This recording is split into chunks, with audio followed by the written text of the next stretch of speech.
Bonsoir, bienvenue dans cette nouvelle édition d'Info Soirée. Voici les titres à la une de votre journal. En Angleterre, un étudiant mauricien de l'université d'Oxford coffré pour avoir sollicité les faveurs sexuelles d'un adolescent de 14 ans. En cours de justice, il plaide la solitude en période de confinement et un moment de folie. Une femme enceinte de 3 mois accuse son beau-frère de l'avoir poussé dans les escaliers. Violemment projeté au sol, cet habitant de Triolet est actuellement dans un état sérieux à l'hôpital du Nord. Après la saisie d'11 millions de roupies dans un bureau de change par là-dessous, l'ICAC remonte la piste d'un réseau d'underground banking et d'Awala Scheme.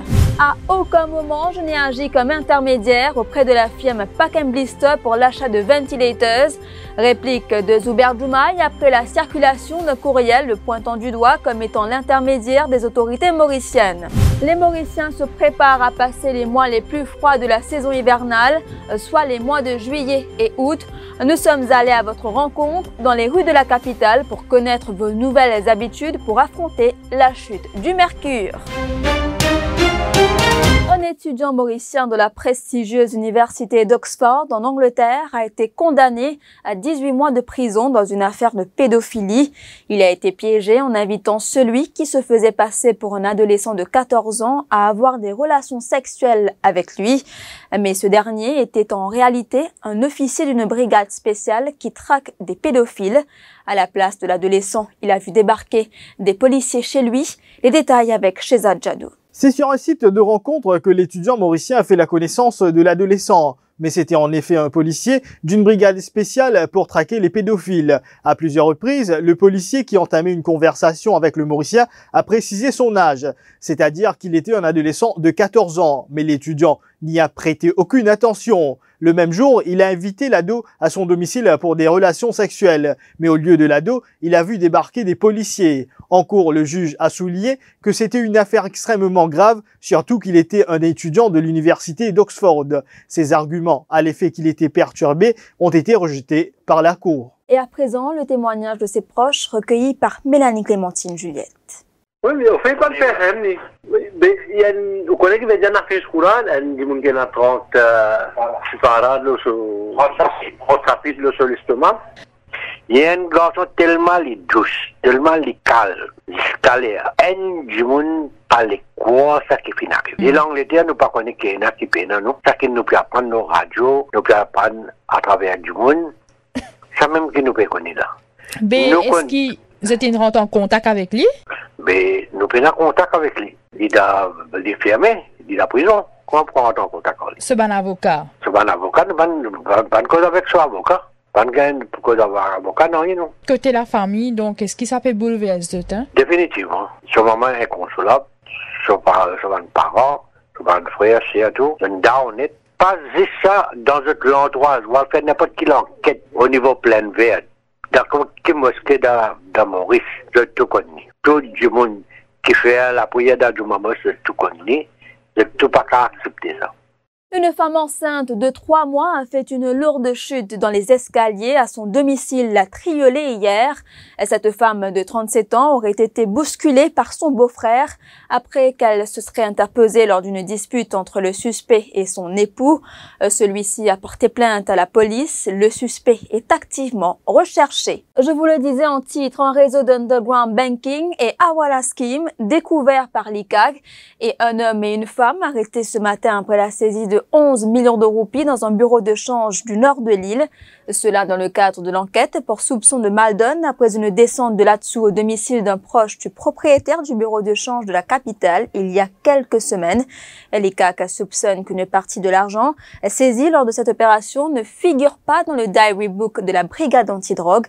Et c'est à travers cette enquête que la commission anticorruption a pu remonter jusqu'au underground banking et Awala Scheme. C'est à travers une autre enquête que les lignées sont tombées sur ce réseau. Au début, ils enquêtaient sur un soupçon de mal-donne concernant une descente de la brigade antidrogue au domicile des suspects. Mais voilà que l'affaire prend une toute autre tournure. Les enquêteurs de la commission anticorruption ont perquisitionné le domicile de la présumée victime. Plusieurs documents et téléphones portables ont été saisis. Des éléments qui ont mené les enquêteurs sur la piste d'underground banking et de hawala scheme, soit le transfert d'argent dans des différents endroits sans aucun mouvement. Les enquêteurs soupçonnent l'implication de plusieurs réseaux dans cette affaire et plusieurs autres personnes devront prochainement s'expliquer face aux enquêteurs de la commission anticorruption. À aucun moment je n'ai agi comme intermédiaire auprès de la firme Pack & Blisters, réplique de Zubair Joumaï après que des échanges de correspondance entre la compagnie et le Senior Advisor Bureau du Premier ministre, qui est également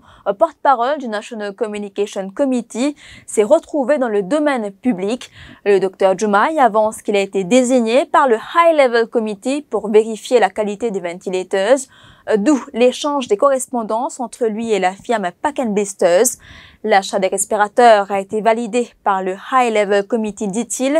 Zubair Joumaï s'est confié à Ruth Rajessar. Au niveau du High Level Committee, c'était moi qui tiens la responsabilité pour vérifier qui sa compagnie-là propose nous un respirateur artificiel qui pour acceptable pour le ministère de la Santé, ce qui fait qu'ils vont prendre une spécification qui finit envoyé moi. Et donc, moi, je fais le lien avec le ministère de la Santé et toutes les procédures concernant le vetting, je fais selon les normes. Donc, à partir du moment que m'ont envoyé ça au chief exécutif de la santé, je finis organiser un technical committee et mail qui finit publié, qui finit leak, self-explanatory, donc finit là un technical committee avec un spécialiste du ministère de la Santé et le SI de la Santé finit retourne moi je vieuse pour qu'ils m'ont fait le relais avec le High Level Committee qui finit avalise la transaction. Est-ce que vous participez alors dans le procurement de Saman Ventilators? Non, nous pas participer au procurement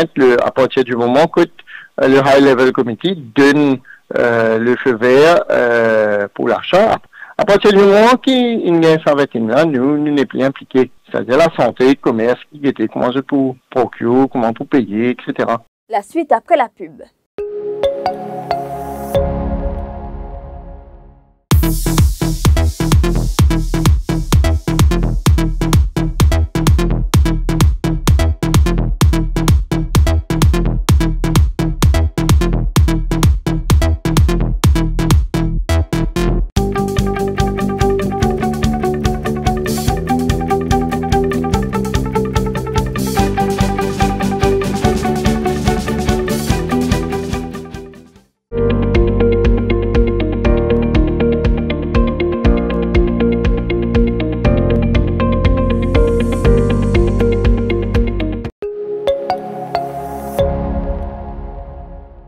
Un sentiment d'exaspération prévaut dans le pays, c'est du moins ce qu'affirme le leader du MMM, Paul Béranger, d'où la rencontre des trois formations politiques de l'opposition demain.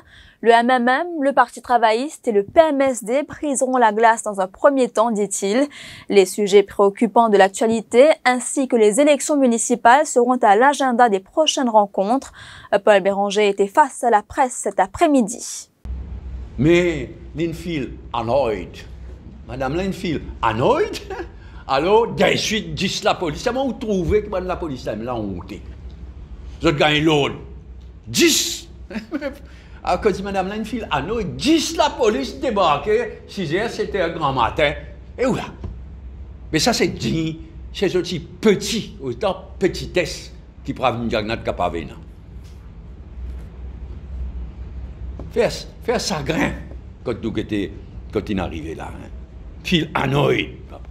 Mais tout ça là, l'ICA, la police débarque ministère de la Santé, abus de ICT Act, tout ça là,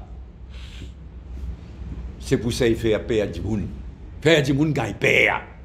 Arrête d'exprimer les autres, arrête dire ce qu'il y a pour dire. Le but c'est faire du monde gagne payer. La police, comment on dit, la police va monter, nous trouver ça.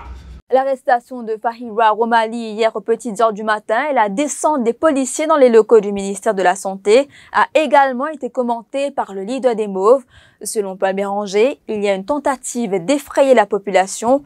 Il déplore un abus de l'ICT Act. Ne rangez pas vos pulls, il fera encore plus froid. Une baisse de température de moins 2 degrés ainsi qu'un temps venteux sont attendus ce week-end.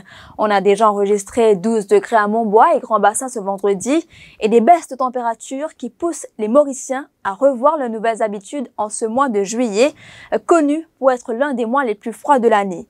Si vous êtes nombreux à passer vos soirées au chaud, d'autres par contre n'ont pas cette même chance et doivent lutter au quotidien pour affronter l'hiver. C'est un micro-trottoir signé Lisa Gandaouri. Pour moi, c'est la première fois Maurice qui peut faire tellement frais comme ça.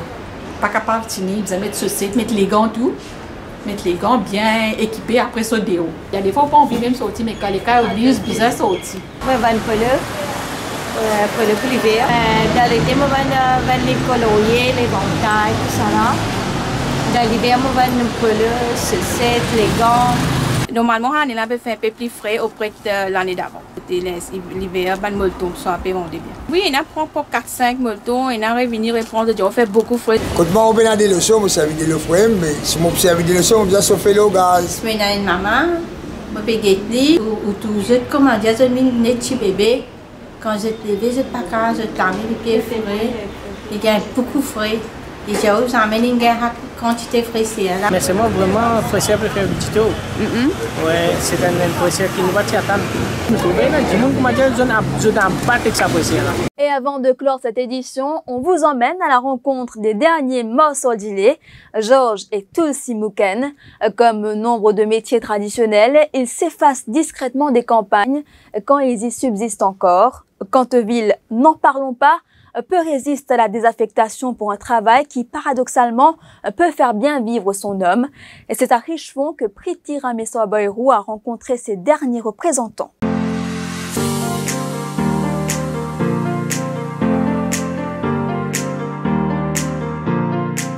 En 10 ans, c'est comme on peut vendre ici. Là, nous fais de mensonge. Là, mon garçon dit non, mais vin vendre là, toujours, nous sommes capables de vendre. Là, mon bini. Là, nous faisons finir tard, c'est pas un client, nous faisons finir tard. Allez, nous commençons à vendre là, mon garçon dit pour vendre, mais prends courage. Là, nous commençons à vendre. Les clients, bien, une CSC, une la case. Les clients, grand matin, commencent à venir. Grand matin, 6h même. Il y a 5h30 seulement, madame, a besoin pour la prière. Là, je lever mon misère, je donne ça.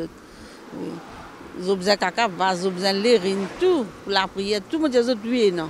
Reportage que vous pourrez découvrir dans l'édition de l'Hebdo de ce dimanche. Voilà, nous sommes arrivés à la fin de cette édition d'Info Soirée. Merci d'avoir été des nôtres. L'info en continu sur le www.defimedia.info.